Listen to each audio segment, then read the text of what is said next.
Hi hello বন্ধুরা, তোমরা সবাই কেমন আছো? আশা করি সবাই ভালো আছো।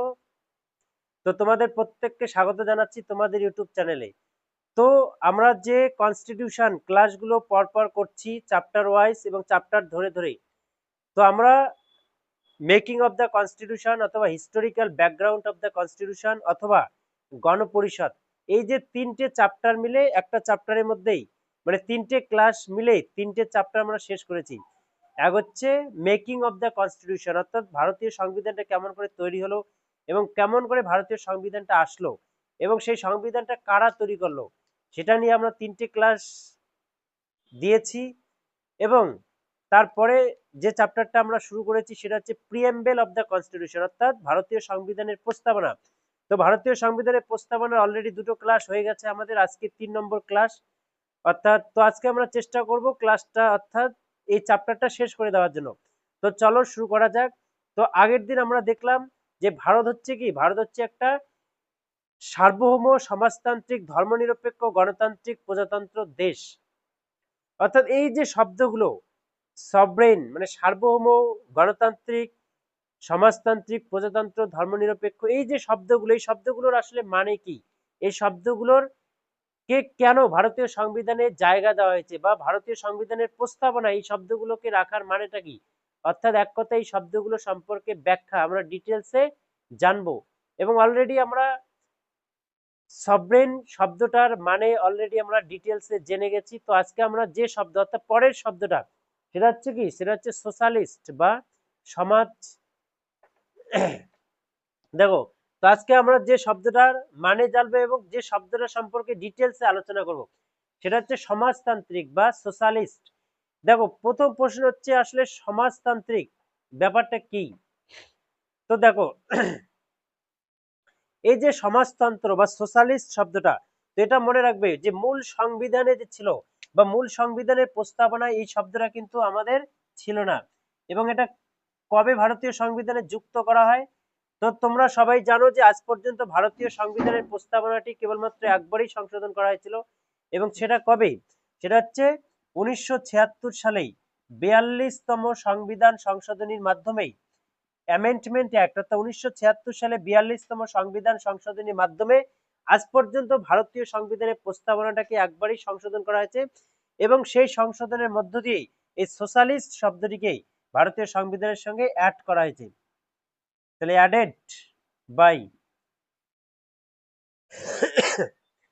47 অর্থাৎ 42nd অ্যামেন্ডমেন্ট অ্যাক্ট, অর্থাৎ 1976 সালে 42তম সংবিধান সংশোধনীর মাধ্যমে এই সোশ্যালিস্ট শব্দটিকে ভারতীয় সংবিধানের প্রস্তাবনায় যুক্ত করা হয়েছে।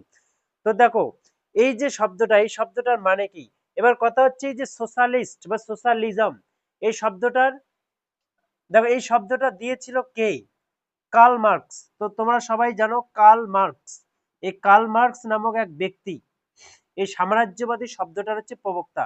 তো এই কার্ল মার্কস এই সাম্রাজ্যবাদী শব্দটা আবিষ্কার করেছিলেন। এবারে কার্ল মার্কস, দেখো সমাজতন্ত্র বা দেখো আসলে সোশ্যালিস্ট কথাটার মানে কি।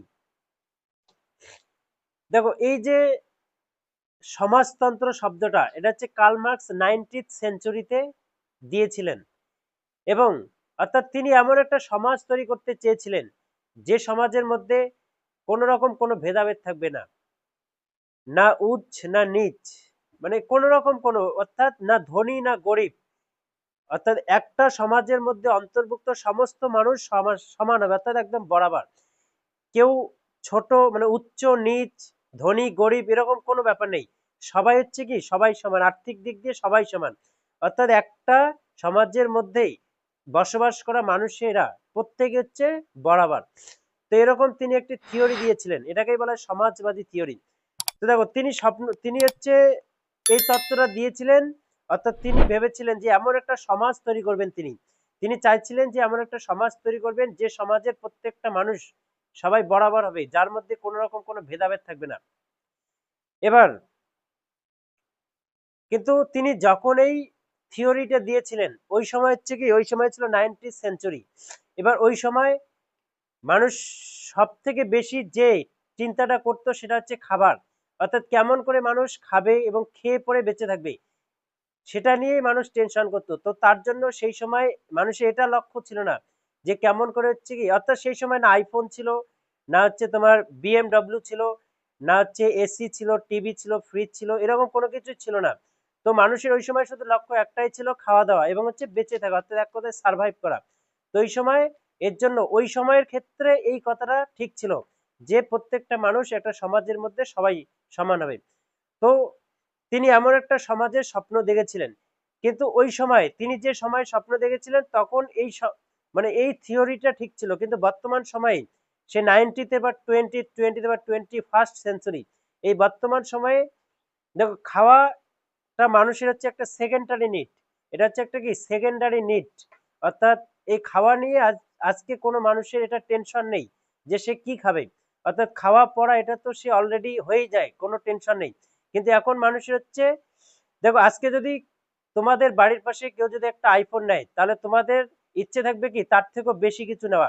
যদি কেউ 5 তলা দেয়, তাহলে তোমাদের লক্ষ্য হচ্ছে কি করে 6 তলা দেওয়া দেয়, অর্থাৎ কেমন করে কার থেকে বেশি, অর্থাৎ আমার পাশের বাড়ির থেকে কি করে হচ্ছে কি বেটার হওয়া যায়, সেটাই হচ্ছে বর্তমানে লক্ষ্য। বর্তমানে আর খাবার নিয়ে কারো টেনশন নেই, বর্তমানে একটাই লক্ষ্য, মানুষের একটাই টেনশন যে পাশের বাড়িতে আইফোন 13 নিয়েছে, আমার কেমন করে আইফোন 15 নেওয়া যাবে। তো এটাই হচ্ছে বর্তমানে মানুষের লক্ষ্য। তো বর্তমান সময়ে সেই সমাজবাদী যে ধারণাটা ছিল সেই কার্ল মার্কসের, সেটা বর্তমানে ফ্লপ হয়ে গেছে। কিন্তু মেন কথা হচ্ছে দেখো, এই যে কার্ল মার্কসের যে সমাজবাদী থিওরি, সেই সমাজবাদী থিওরি ছিল কি, অর্থাৎ তিনি কমিউনিস্ট সোশ্যালিজম,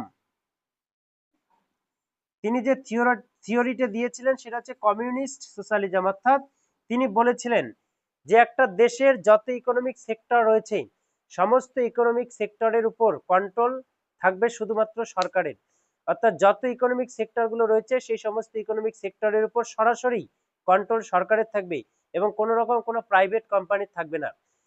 কিন্তু তোমরা সবাই জানো যে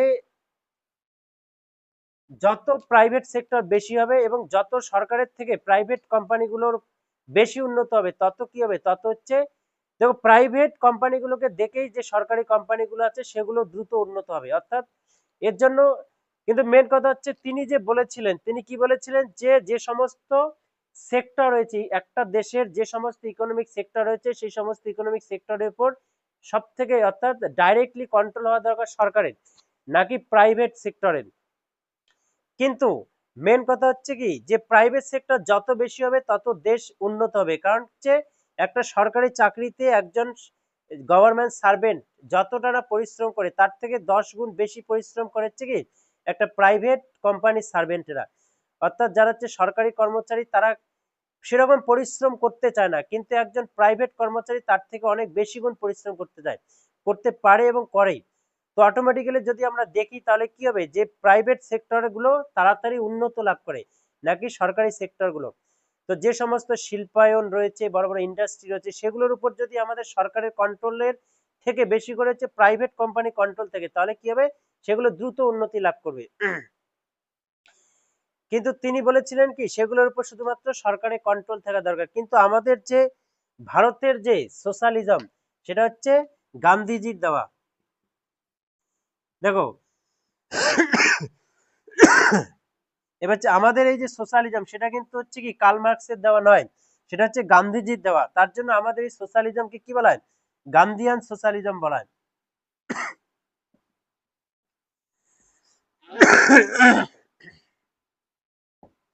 দেখো গান্ধীয়ান সোশ্যালিজম বা ডেমোক্রেটিক সোশ্যালিজম বলা হয়। এবার ডেমোক্রেটিক সোশ্যালিজমটা কি জিনিস, যে এমন দেখো যে তিনি বলেছিলেন, গান্ধীজি বলেছিলেন আমাদের মিক্সড ইকোনমি দরকার, অর্থাৎ আমাদের মিক্সড ইকোনমির দিকে এগিয়ে যাওয়া দরকার। অর্থাৎ মিক্সড ইকোনমিটা কি জিনিস, যে একটা দেশের যত ইকোনমিক সেক্টর রয়েছে সেগুলোর মধ্যে প্রাইভেট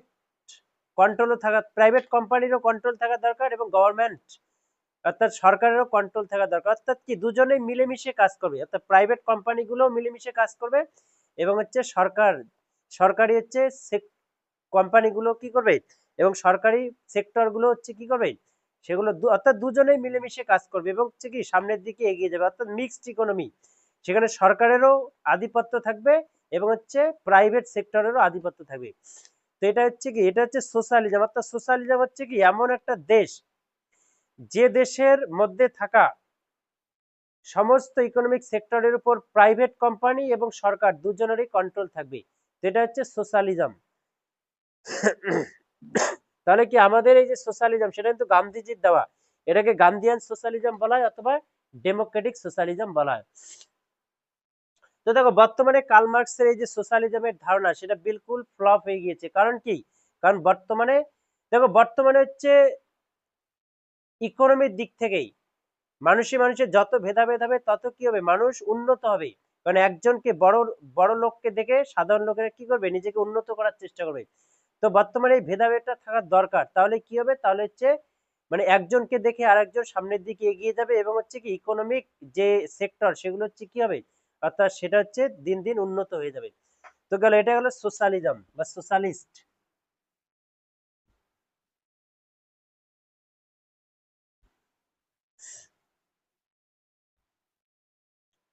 দেখো এবার হচ্ছে 3 নম্বর। 3 নম্বর হচ্ছে ডেমোক্রেটিক। দেখো 3 নম্বরে দেখো আগে আগে দেখো সেকুলার। সেকুলার, দেখো এই যে সেকুলার শব্দটা, সেকুলার শব্দ অর্থ হচ্ছে ধর্ম নিরপেক্ষ। ধর্ম নিরপেক্ষ। এবার দেখো সেকুলার শব্দটা কি, অর্থাৎ মূল সংবিধানের যে প্রস্তাবনা সেই প্রস্তাবনায় কিন্তু সেকুলার শব্দটা ছিল না। ঠিক একই রকম ভাবে সেটাও কি করা হয়েছিল, সেটা হচ্ছে added by 42nd amendment act 1976, অর্থাৎ 1976 সালে 42তম সংবিধান সংশোধনীর মাধ্যমে সেটাকে ভারতীয় সংবিধানে যুক্ত করা হয়েছে। এবার ধর্মনিরপেক্ষ কথাটার অর্থ কি, দেখো ধর্মনিরপেক্ষ কথাটার অর্থ হচ্ছে এমন একটা দেশ যে দেশের হচ্ছে কি, যে দেশের নিজস্ব কোনো ধর্ম থাকবে না এবং সেই দেশের যে সরকার, সেই দেশের সরকার কোনো ধর্ম প্রচার এবং প্রসার, অর্থাৎ নির্দিষ্ট কোনো পার্টিকুলার কোনো ধর্ম প্রচার বা প্রসার করবে না। অর্থাৎ সেই দেশকে বলা হয় সেকুলার বা ধর্মনিরপেক্ষ কান্ট্রি। অর্থাৎ যে দেশের নিজস্ব কোনো ধর্ম থাকবে না এবং সেই দেশের সরকার কি করবে না, কোনো ধর্ম, কোনো পার্টিকুলার কোনো ধর্মের প্রচার ও প্রসার করবে না, সেই দেশটাকে কি বলা হয়, সেই দেশটাকে বলা হয় সেকুলার কান্ট্রি, অর্থাৎ ধর্মনিরপেক্ষ দেশ। এবার দেখো ধর্মনিরপেক্ষ দেশ, এবার হচ্ছে সেকুলার, এই সেকুলার যে কথাটা রয়েছে, দেখো সেকুলারিজম যেটাকে বলা হয়, এই সেকুলারিজম হচ্ছে 2 ধরনের হয়। একটা হচ্ছে পজিটিভ সেকুলারিজম হয়, একটা হচ্ছে পজিটিভ সেকুলারিজম, সেকুলারিজম। একটা হচ্ছে পজিটিভ সেকুলারিজম, একটা হচ্ছে নেগেটিভ সেকুলারিজম, নেগেটিভ সেকুলারিজম। এবার পজিটিভ সেকুলারিজমটা কি জিনিস, দেখো পজিটিভ সেকুলারিজমটা হচ্ছে কি, দেখো এমন একটা দেশ যে দেশের তো ধর্ম নেই, নিজস্ব কোনো ধর্ম নেই, কিন্তু ওই দেশের মানুষেরা চাইলে যে যার মতো যে কোনো ধর্ম পালন করতে পারে এবং গ্রহণ করতে পারে। তো এমন একটা দেশ যে দেশের নিজস্ব কোনো ধর্ম নেই কিন্তু ওই দেশে বসবাসকারী মানুষেরা যে কোনো ধর্ম গ্রহণ করতে পারে এবং যে কোনো ধর্ম পালন করতে পারে। তো এটাকেই বলা হয় সেকুলার, পজিটিভ সেকুলারিজম। যেরকম হচ্ছে ইন্ডিয়া, অর্থাৎ ভারতবর্ষ হচ্ছে একটা কি পজিটিভ সেকুলারিজম কান্ট্রি, যেমন হচ্ছে ইন্ডিয়া। এবার নেগেটিভ সেকুলারিজমটা কি জিনিস, দেখো নেগেটিভ সেকুলারিজমটা হচ্ছে এমন একটা দেশ যে দেশের নিজস্ব কোনো ধর্ম নেই এবং সেই দেশের লোকেরাও কোনো ধর্ম পালন করতে পারবে না। তাহলে দেশের নিজের, অর্থাৎ যে দেশের নিজস্ব কোনো ধর্ম নেই এবং দেশের যে মানুষেরা, সেই মানুষেরাও কোনো রকম কোনো ধর্ম গ্রহণ করতে পারবে না এবং ধর্ম পালন করতে পারবে না। অর্থাৎ এমন একটা দেশ যে দেশের সঙ্গে ধর্মের কোনো রকম কোনো সম্পর্ক নেই, সমাজ, সরকার এবং মানুষ তাদের মধ্যে কোনো রকম কোনো সম্পর্ক নেই। এটা হচ্ছে নেগেটিভ সেকুলারিজম। যেরকম হচ্ছে নর্থ কোরিয়া, যেরকম হচ্ছে কি নর্থ কোরিয়া। তাহলে দেখো এমন একটা দেশ যে দেশের মধ্যে, যে দেশের তো নিজস্ব কোনো ধর্ম নেই কিন্তু সে দেশের মানুষে, সে দেশে বসবাসকারী মানুষেরা কোনো রকম কোনো ধর্ম পালন করতে পারবে না। এটা হচ্ছে কি নেগেটিভ সেকুলারিজম। এগুলো সেকুলারিজম।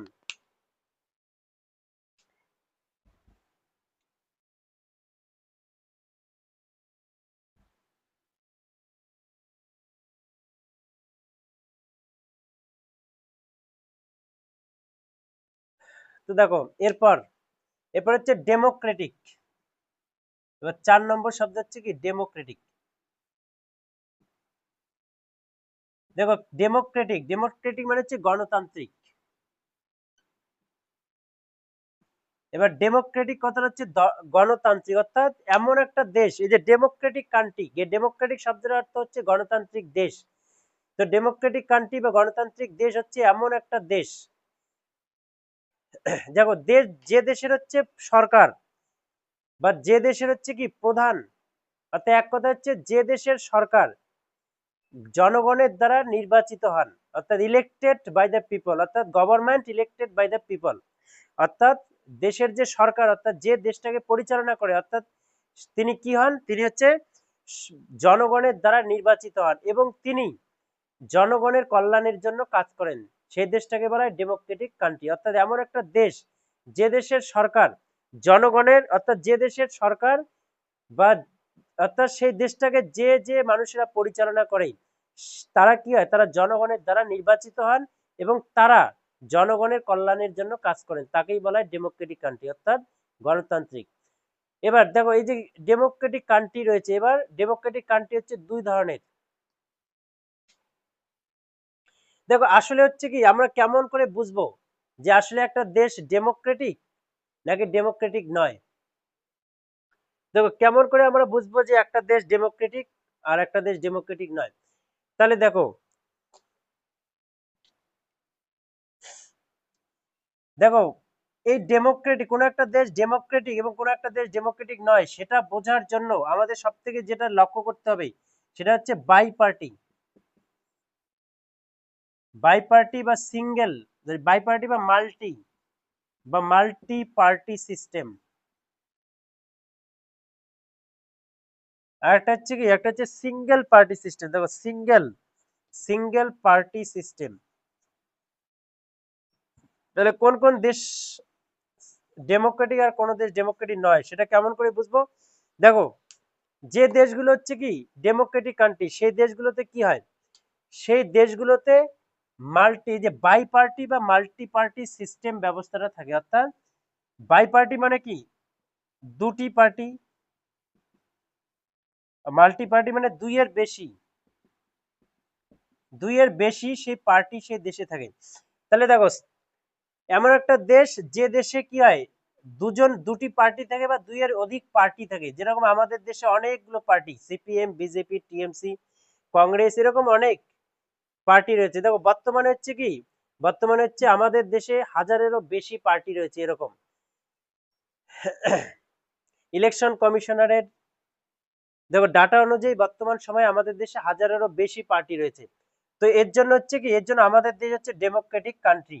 তো যে দেশে দুটো পার্টি থাকবে বা দুটোর বেশি পার্টি থাকবে সেই দেশটা হচ্ছে কি ডেমোক্রেটিক কান্ট্রি। যেরকম ইংল্যান্ড, দেখো ইংল্যান্ড কি ডেমোক্রেটিক কান্ট্রি, এবং হচ্ছে ইউএসএ, এগুলো কি ডেমোক্রেটিক কান্ট্রি নাকি ডেমোক্রেটিক কান্ট্রি নয়? এর জন্য আমাদের লক্ষ্য করতে হবে ইংল্যান্ডে কটি পার্টি রয়েছে এবং ইউএসএ তে কটি পার্টি রয়েছে। দেখো ইংল্যান্ডেও দুটো পার্টি রয়েছে আর ইউএসএ তে দুটো পার্টি রয়েছে। দেখো ইউএসএ তে কি কনজারভেটিভ পার্টি রয়েছে, কনজারভেটিভ, আর হচ্ছে কি লেবার পার্টি, কনজারভেটিভ পার্টি হচ্ছে লেবার পার্টি।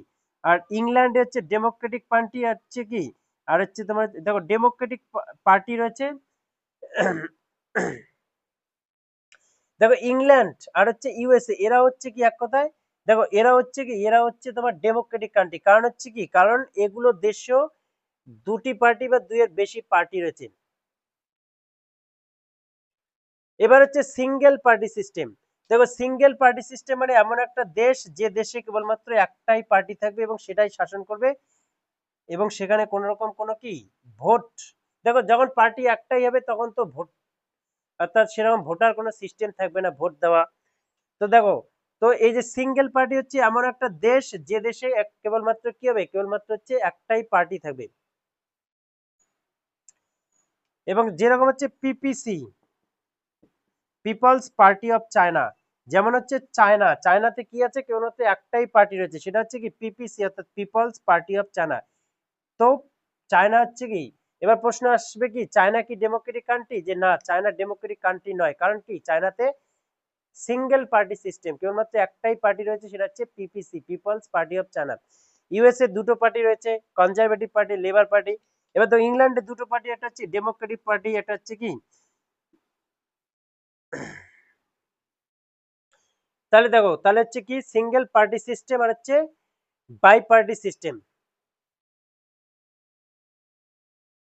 তাহলে সিঙ্গেল পার্টি সিস্টেম আর হচ্ছে বাই পার্টি সিস্টেম, তো হচ্ছে কি, তো আমরা কেমন করে বুঝবো যে একটা দেশ ডেমোক্রেটিক কি ডেমোক্রেটিক নয়? তো এই যে শব্দগুলো, তাহলে কি হলো ডেমোক্রেটিক, হচ্ছে রিপাবলিক, এই যে শব্দগুলো, তাহলে দেখো, আর এটা মনে রাখবে, এই যে ইংল্যান্ডে কি রয়েছে, ডেমোক্রেটিক পার্টি রয়েছে, একটা রিপাবলিক পার্টি রয়েছে। তো এই যে তার জন্য ইংল্যান্ডও কি, ইংল্যান্ড ডেমোক্রেটিক। প্রশ্ন আসবে ইউএসএ কি ডেমোক্রেটিক কান্ট্রি? ইয়েস, হ্যাঁ। ইংল্যান্ড কি ডেমোক্রেটিক কান্ট্রি? ইংল্যান্ড কি, ইয়েস। আর হচ্ছে চায়না কি democratic country? No, China democratic country নয়। তাহলে দেখো এগুলো, এটা গেল কি, এটা চেনার উপায় বা বোঝার, আমরা কেমন করে বুঝবো যে আসলে কোন দেশ ডেমোক্রেটিক, কোন দেশ ডেমোক্রেটিক নয়। এরপর দেখো, এরপরে যে ডেমোক্রেটিক,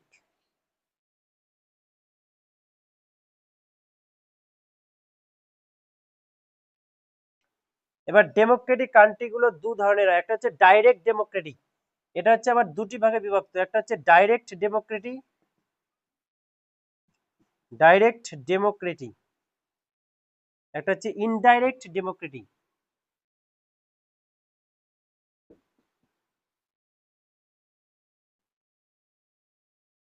দেখো একটা হচ্ছে কি ডাইরেক্ট ডেমোক্রেটি, একটা হচ্ছে কি ইনডাইরেক্ট ডেমোক্রেটি। এবার দেখো ডাইরেক্ট ডেমোক্রেটি কি, ইনডাইরেক্ট ডেমোক্রেটি কি জিনিস। এবার ডাইরেক্ট ডেমোক্রেটি হচ্ছে এমন একটা দেশ, যে দেশের মানুষেরা তাদের সেই সরকারকে ডাইরেক্টলি নির্বাচিত করবে। দেখো এখানে ডাইরেক্ট ডেমোক্রেসি, ইনডাইরেক্ট ডেমোক্রেসি, দুটোতে কি হবে, দুটোতে হচ্ছে মানুষের দ্বারা তাদের যে রুলিং পার্টি, অর্থাৎ তাদের যে সরকার নির্বাচিত হবে। কিন্তু এই যে ডাইরেক্ট ডেমোক্রেসি ক্ষেত্রে কি হবে আর ইনডাইরেক্ট ডেমোক্রেসি ক্ষেত্রে কি হবে?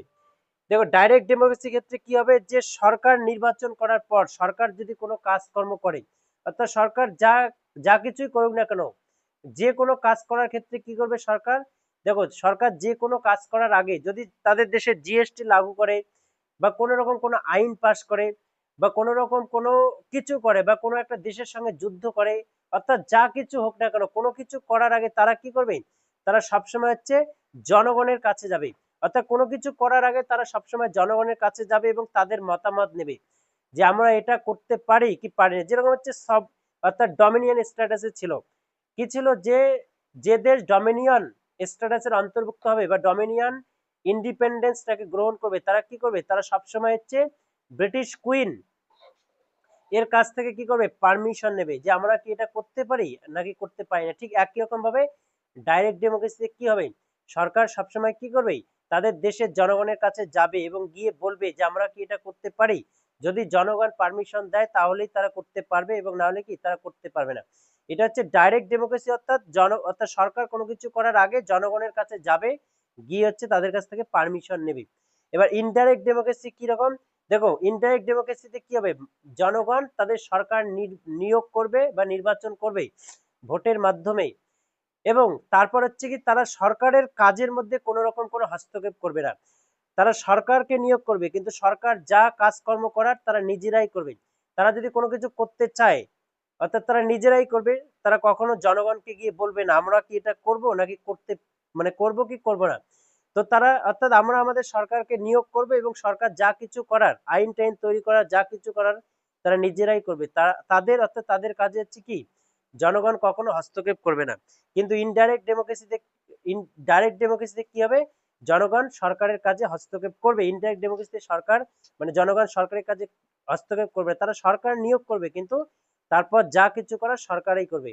সরকার তাতে হচ্ছে কি জনগণের কাছে যাবেও না, বলবেও না এটা করব কি করব না, তারা যা খুশি তাই করবে। অর্থাৎ এক কথা, জনগণ সরকারের কাজে কি কোনো রকম কোনো হস্তক্ষেপ করবে না। দেখো ডাইরেক্ট ডেমোক্রেসি আজ পর্যন্ত পৃথিবীর একটাই দেশ, সেটা হচ্ছে সুইজারল্যান্ড। এই সুইজারল্যান্ডে একমাত্র ডাইরেক্ট ডেমোক্রেসি রয়েছে। আর ইনডাইরেক্ট ডেমোক্রেসি তো জানোই, যেরকম হচ্ছে ইন্ডিয়া। দেখো ইন্ডিয়াতে কি রয়েছে, ইনডাইরেক্ট ডেমোক্রেসি রয়েছে। এবার দেখো এই ইনডাইরেক্ট ডেমোক্রেসি আবার হচ্ছে দুই ধরনের হয়। ইনডাইরেক্ট ডেমোক্রেসি হচ্ছে কি আবার দুই ধরনের হয়, কি কি হয়, দেখো ইনডাইরেক্ট ডেমোক্রেসি হচ্ছে দুই ধরনের হবে। একটা হচ্ছে কি, একটা হচ্ছে প্রেসিডেন্সিয়াল ফর্ম অফ গভর্নমেন্ট, একটা হচ্ছে প্রেসিডেন্সিয়াল ফর্ম অফ গভর্নমেন্ট। এটা হচ্ছে প্রেসিডেন্সিয়াল ফর্ম অফ গভর্নমেন্ট, এটা হচ্ছে parliamentary form of government, parliamentary. একটা হচ্ছে পার্লামেন্টারি ফর্ম অফ গভর্নমেন্ট, অর্থাৎ কি, দেখো প্রেসিডেন্সিয়াল ফর্ম অফ গভর্নমেন্ট, যে দেশে প্রেসিডেন্সিয়াল ফর্ম অফ গভর্নমেন্ট রয়েছে, অর্থাৎ সেখানে সিঙ্গেল এক্সিকিউটিভ ধারণা রয়েছে, সিঙ্গেল এক্সিকিউটিভ, সেখানে কি থাকবে, কেবলমাত্র সিঙ্গেল এক্সিকিউটিভ থাকবে, অর্থাৎ সিঙ্গেল এক্সিকিউটিভ, অর্থাৎ হচ্ছে কি সেখানে কেবলমাত্র প্রেসিডেন্ট থাকবে এবং তিনি দেশের হেড থাকবেন। কিন্তু পার্লামেন্টারি গভর্নমেন্টে সেখানে হচ্ছে ডুয়াল এক্সিকিউটিভ থাকবে, ডুয়াল এক্সিকিউটিভ মানে দুজন হেড থাকবে, একজন হচ্ছে প্রেসিডেন্ট থাকবে, প্রেসিডেন্ট হচ্ছে নমিনাল হেড, আর থাকবে কি, আর হচ্ছে প্রাইম মিনিস্টার থাকবে, পিএম, যিনি হচ্ছে রিয়াল হেড। তাহলে দেখো এটা হচ্ছে প্রেসিডেন্সিয়াল, তাহলে আমরা দেখো তাহলে কোন কোন দেশে প্রেসিডেন্ট রয়েছে, কোন কোন দেশে প্রেসিডেন্ট নেই। তার কারণটা হচ্ছে কি, যে যে দেশে প্রেসিডেন্সিয়াল ফর্ম অফ গভর্নমেন্ট রয়েছে সেখানে কেবলমাত্র প্রেসিডেন্টে রয়েছে, আর যে কারণে সেখানে প্রধানমন্ত্রী নেই। যেরকম হচ্ছে কি ইংল্যান্ড, না সরি, যেখানে যেরকম হচ্ছে ইউএসএ, আর এখানে তো যেরকম হচ্ছে কি ইন্ডিয়া, ইন্ডিয়া, ইংল্যান্ড। দেখো তাহলে যেরকম বাংলাদেশ, পাকিস্তান, সবগুলোই কি, সবগুলো হচ্ছে dual presidential form of government, অর্থাৎ পার্লামেন্টারি ফর্ম অফ গভর্নমেন্ট। তাহলে গেল, এটা গেল কি, এটা গেল হচ্ছে তোমার ডেমোক্রেটিক কান্ট্রি। তাহলে ডেমোক্রেটিক কান্ট্রি কাকে বলে, কেমন করে আমরা বুঝবো কোন একটা দেশ ডেমোক্রেটিক, কোন একটা দেশ ডেমোক্রেটিক নয়, এবং হচ্ছে কি ডেমোক্রেটিক কান্ট্রির মানে ডেমোক্রেটিক কয় ধরনের হতে পারে, কি কি হতে পারে, তো এগুলো হচ্ছে আমরা জানলাম। এবার যে শব্দটার অর্থ আমরা জানবো, দেখো 5 নম্বর শব্দ হচ্ছে রিপাবলিক।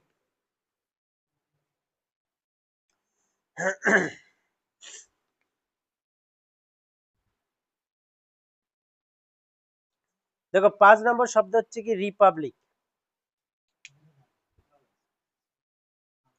রিপাবলিক, রিপাবলিক হচ্ছে প্রজাতান্ত্রিক, প্রজাতান্ত্রিক, প্রজাতান্ত্রিক বা হচ্ছে কি বা সাধারণতান্ত্রিক।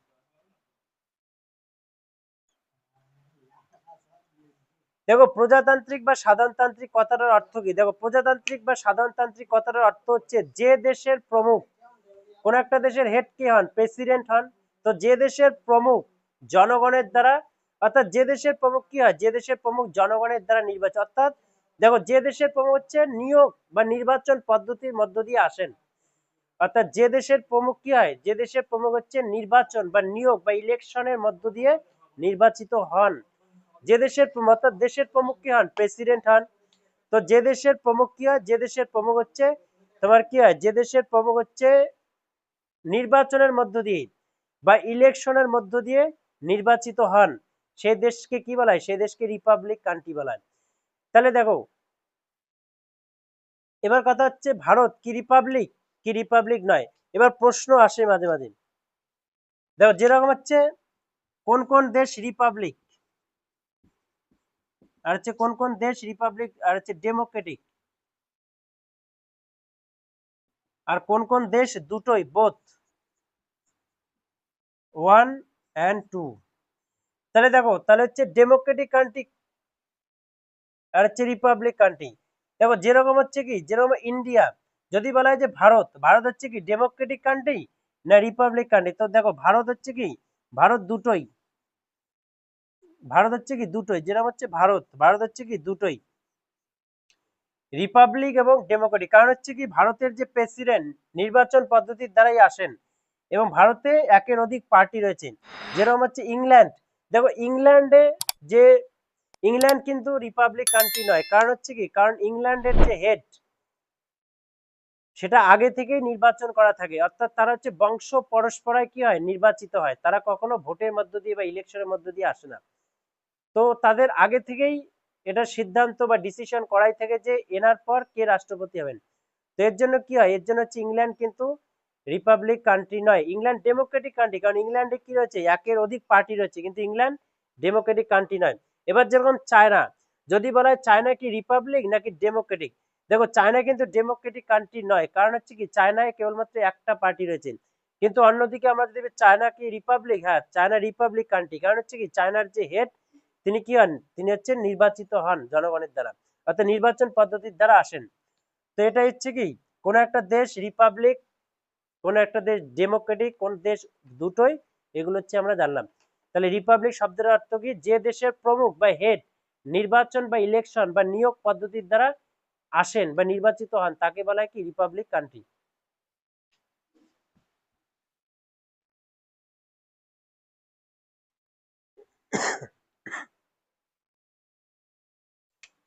দেখো 5 গেল, এবার হচ্ছে 6। তাহলে দেখো আমরা কি কি শব্দগুলোর মানে জানলাম, যেটা হচ্ছে তোমার ডেমোক্রেটিক, রিপাবলিক, সেকুলার, সভরেন, তারপরে হচ্ছে কি দেখো দেখো ডেমোক্রেটিক, রিপাবলিক, সেকুলার, তারপর হচ্ছে সভরেন অর্থাৎ সার্বভৌম, গণতান্ত্রিক, তারপর হচ্ছে সোশ্যালিস্ট। তাহলে অর্থাৎ কি কি জানলাম? তাহলে হচ্ছে সার্বভৌম, সার্বভৌম, সমাজতান্ত্রিক, ধর্মনিরপেক্ষ, গণতান্ত্রিক, হচ্ছে প্রজাতন্ত্র। তাহলে দেখো সার্বভৌম হচ্ছে সভরেন, সমাজতান্ত্রিক সোশ্যালিস্ট, ধর্মনিরপেক্ষ হচ্ছে সেকুলার, গণতান্ত্রিক হচ্ছে কি দেখো তাহলে হচ্ছে কি ডেমোক্রেটিক, আর হচ্ছে প্রজাতন্ত্র।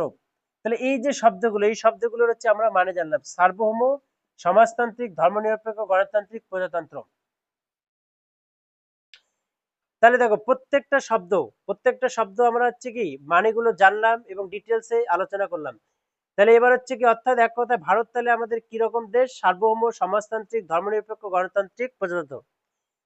দেখো তাহলে এরপর হচ্ছে আর যে কয়েকটা শব্দ প্রস্তাবনায় রয়েছে সেই শব্দগুলো সম্পর্কে একটু দেখি। দেখো আর যে শব্দগুলো রয়েছে তার মধ্যে হচ্ছে কি, তার মধ্যে হচ্ছে দেখো লিবার্টি, লিবার্টি শব্দটা রয়েছে। দেখো লিবার্টি কথাটির অর্থ হচ্ছে উদারতা বা স্বাধীনতা।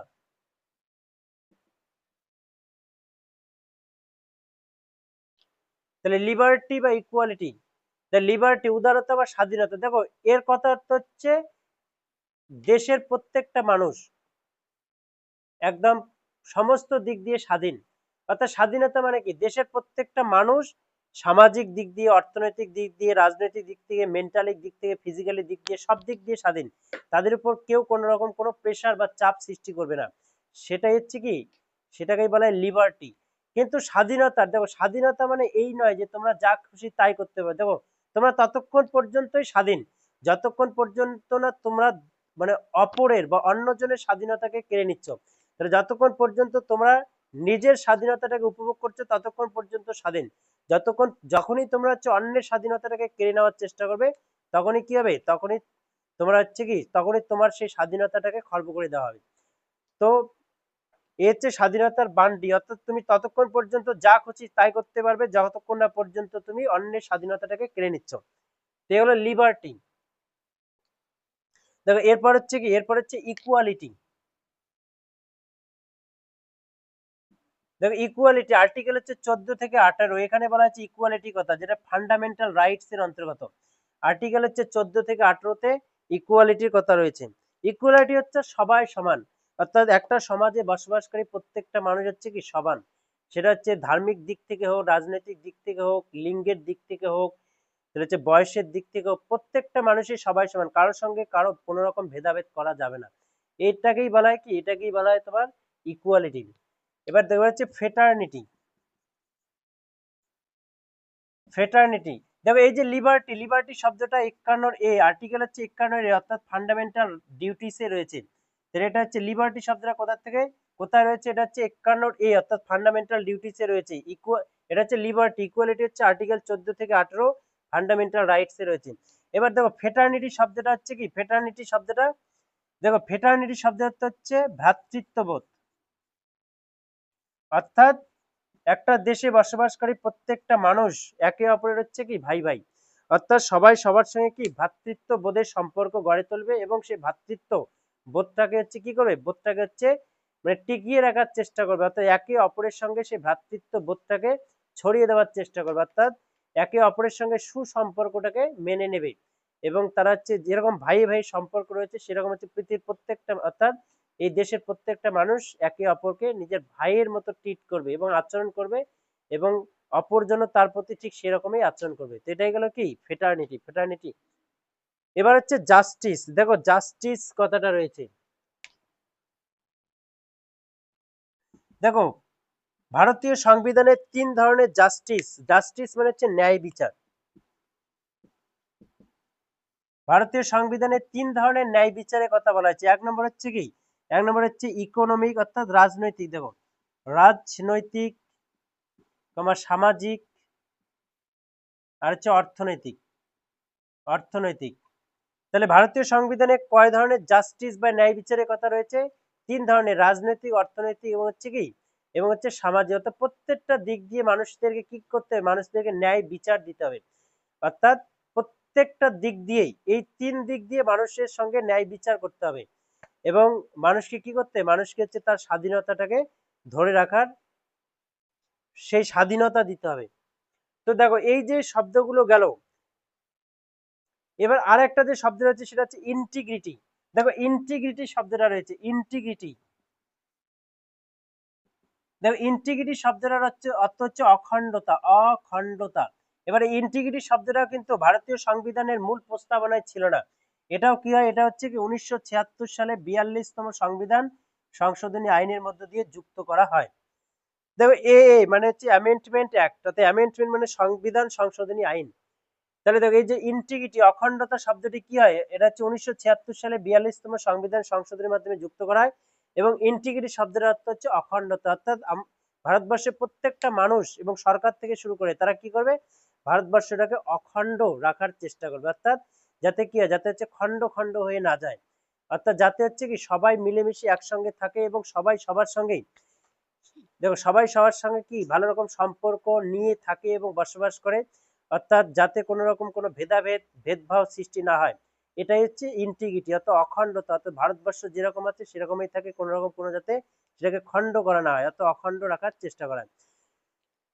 তো ঠিক আছে, এই যে শব্দগুলোর আমরা মানে জানলাম, এবং অর্থাৎ এবং এই যে প্রিএমবেল চ্যাপ্টারটা, প্রস্তাবনা, সেটা শেষ হয়ে গেল আমাদেরকে। তাহলে ঠিক আছে, পরের ভিডিওটা আজকে এখানেই শেষ করছি, চ্যাপ্টারটা যেহেতু শেষ হয়ে গেল। তো পরের ভিডিওতে অন্য চ্যাপ্টার নিয়ে তোমাদের সঙ্গে আলোচনা করব। ঠিক আছে।